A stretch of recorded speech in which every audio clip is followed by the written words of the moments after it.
So you're wondering when the best time is to sell your home here in the Parrish, Lakewood Ranch, Sarasota, Venice area. I get the question all the time. Is it best to put it on the market during snowbird season? Is it best to have it on the market right before school starts so families are shopping? When is that best time? Well, hey, we're here to talk about that, give you some insights into the market where we are right now.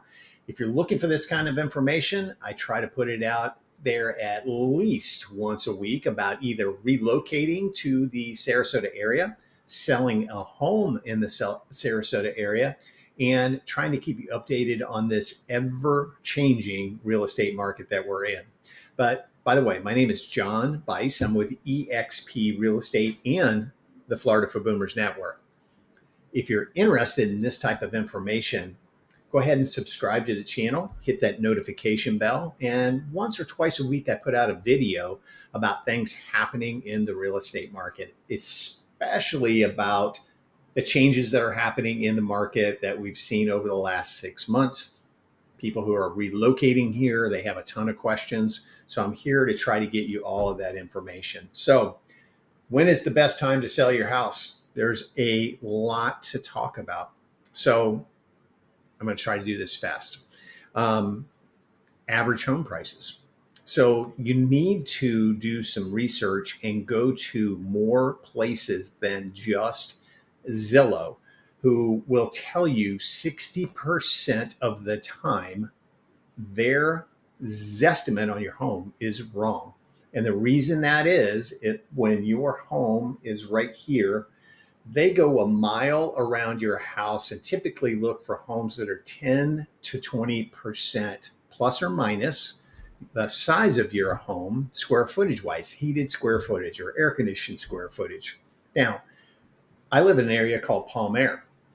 There's a community just a half a mile away called University Park Country Club.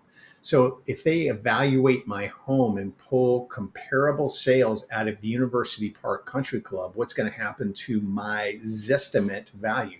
Boop, it's going to be way up here because we're not a gated golfing community. So you have to be very aware of that. What's the average prices in your neighborhood? Okay, so that's the best place to start. And then look at homes that are on the market right now, especially homes that are in your neighborhood. Are you the average, like the average updates? Are you below average, like your home? Let's say in my area, my home was built in 1983. You can find homes in here that haven't been updated since the 80s. And you can find homes in here that, like what we're trying to do, we just completely redid our master bath. We've put a new roof on, new windows, blah, blah, blah. So you can find them all over the place. So you need to know that. Are you one of the most upgraded homes? Are you the average? Are you below average? In your community and around you, probably your zip code, what's the average days on the market? Right now in the Sarasota area in general, about 91 days is our average because we have a lot of inventory. I think we have the normal amount of buyers that we normally have. Now, the buyers are a little worried about things right now. They're worried about the other 600 homes on the market that they need to take a look at. Are the interest rates coming down? Should they wait? What's going to happen with the stock market? Just a whole multitude of things. So the buyers currently have way too much to look at, way too much inventory to look at. So you have to be very, very, very sharp on your pricing. You've got to know exactly where the price is in your community, in your neighborhood, in your zip code to attract buyers. And then you go back to average days on the market. And then you start looking at homes that have been on the market and how many times have they done price reductions. Okay, so that's a start. Seasonal considerations. So is snowbird season really the time to put your house on the market? Now, we have about a probably 20 to 25% increase in the amount of people in the area when it's snowbird season. But where are those people going? You see all those RVs pulling in town. So most of those people who have those RVs aren't looking for homes because that's where they plan on staying during the winter months.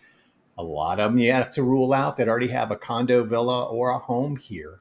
So, yes, population is about 20 to 25% more, but I bet you 5% maybe of those people are actually looking to purchase properties.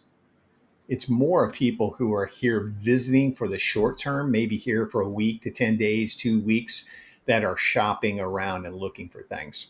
You have to remember that your home now, it's not 1980 anymore. Your home is online everywhere.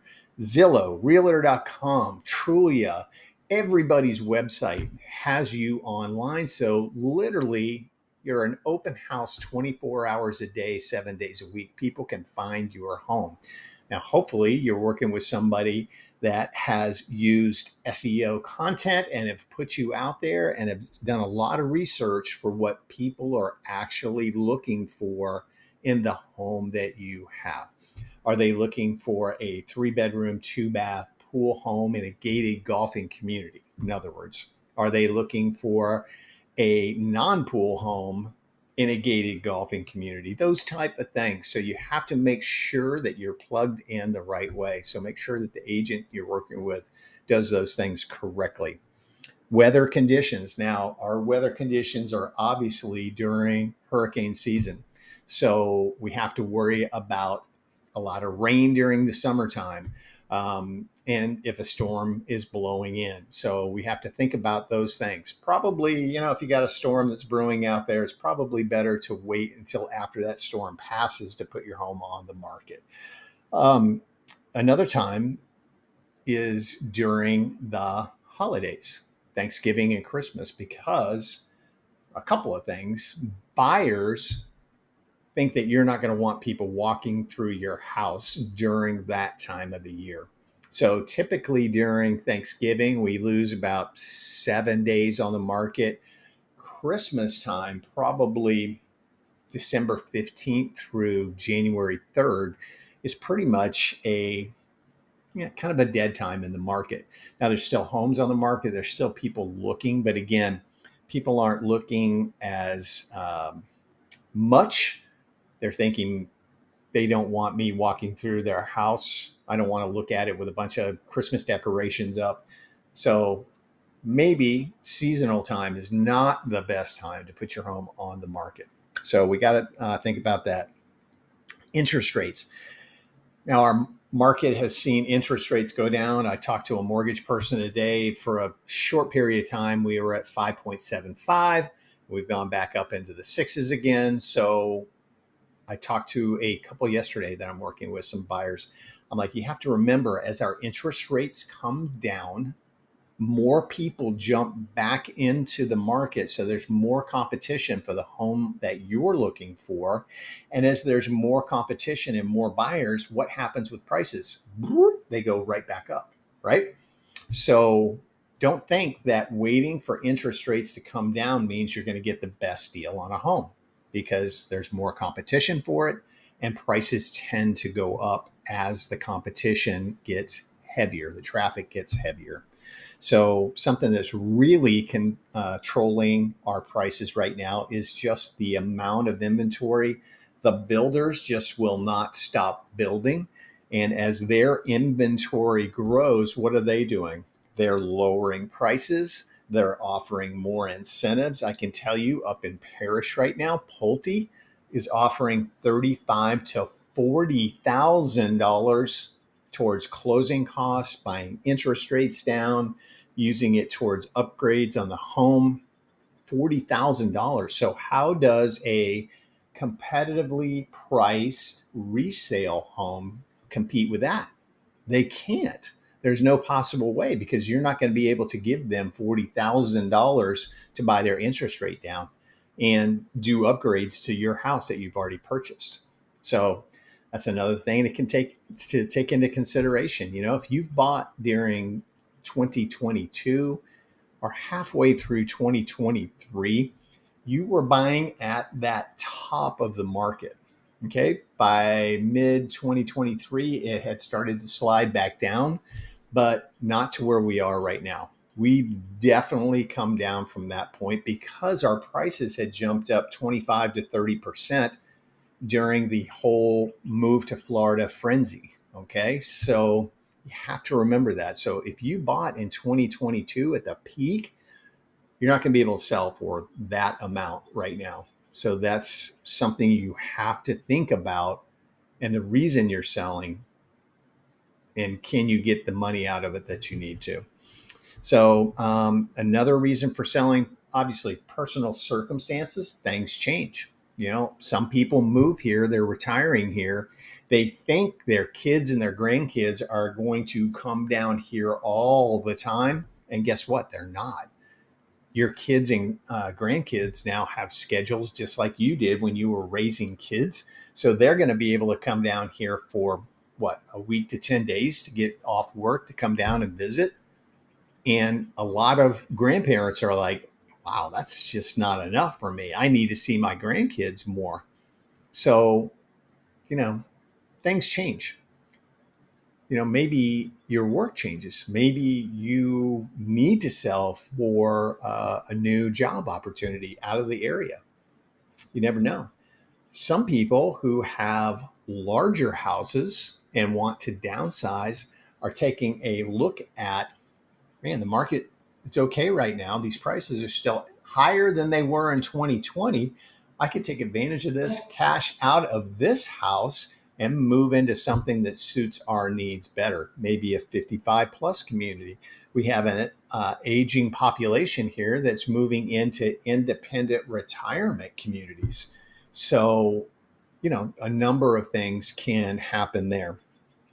Um, but the biggest thing I'm going to tell you is talk to a knowledgeable agent about your area. Okay. So you understand the market. I've been into communities lately where there's 4 homes on the market. And I can tell you, I've been in communities where there's literally 60 homes on the market and everything in between. Del Webb of Lakewood Ranch right now, there's 32 homes on the market. Does that mean prices will be coming down because of that competition? Yeah, absolutely. They will be. So you really got to look at that. So you're looking at pricing. What have they done? What has it done over the last 30, 60, 90 days? Don't look back a year ago. Don't look back 6 months ago. Look 30, 60 to 90 days and see what the prices have done. Look over the last 30, 60, 90 days on market, how long they're on there. So you have to take those things into consideration. Now you're going to have that home that comes on the market and sells in 2 days, and you're going to have that home that is still trying to sell at 2022 price levels that's been on the market 256 days. So you have to look at those and kind of go, okay, how skewed are we here? So looking at the average numbers. But yeah, the closer you can get to the size of your home, that air conditioned square footage, and the price per square foot that things have sold for over the last really about 60 days should give you a very good idea. Look at the low price per square foot, the average price per square foot, and the highest price per square foot, and make an evaluation. Where does your home fall in those numbers? And that will really, really help. Okay. I always talk to people that I'm working with, and I'm like, you have to take the emotional part out of the sale of your home. That I love this house. We bought this house 20 years ago, and we've put everything. We love this house, because the buyers are making a business decision. They're coming in and saying, okay, can I just move into this house? Or when I move in, how soon am I going to replace the roof, the air conditioner, the water heater? What do I have to do to make this up to the upgrade standard that we're looking for? All right. So again, is it a move in? I can just put my furniture down, or do I have to do a bunch of stuff? Now, I can tell you, We did a lot to our house. You know, I've talked about this in videos before. Wasn't thinking that it needed a roof. I had a roofer look at it, had 3 roofers look at it. There was nothing wrong with it. But the insurance company said, John, you're over 15 years old. You got to replace that roof. $23,000. Okay. So we decided to get rid of the original windows in our house. That was another $8,000. So things boop, boop, boop start adding up. So if people don't have to do those things when they're looking at your home, big bonus. Okay. Now, one more thing I'm going to tell you. If you're in a home, again, I'll use my example. I needed to replace the roof. That's not an upgrade. That's maintenance of your home. Okay. So that doesn't mean I paid $23,000 for a roof. So that means my home is worth $23,000 more than the guy down the street who has the exact same type house with a pool on a lake and the same kind of upgrades, but doesn't have a new roof. Okay. It makes it more appealing to a buyer, obviously, but it doesn't make your home worth $23,000 more. There's maintenance that's considered needed and necessary, and there's upgrades. A new remodel of a bathroom, a resurfaced pool, completely new kitchen. You gutted the kitchen and replaced everything. There's upgrades and there's maintenance that needs to be done. Big differences. So if you got questions, you can call me. Love to answer questions for you. If you're thinking about selling, I'm here. If you're moving here and you're thinking about buying, I'm here. Let me answer questions for you. My contact information is down below. There's a link called Calendly. You can schedule a phone call, Zoom call, in-person meeting with me. I love doing what I do. I'm a nut. You can reach me 7 days a week, literally. So I'm here to answer those questions for you. Okay. So hopefully I can help you sell a home here, buy a home here, or invest in real estate in the Sarasota, Lakewood Ranch, Parrish, and Venice area. Okay. Reach out. Hope to hear from you. God bless.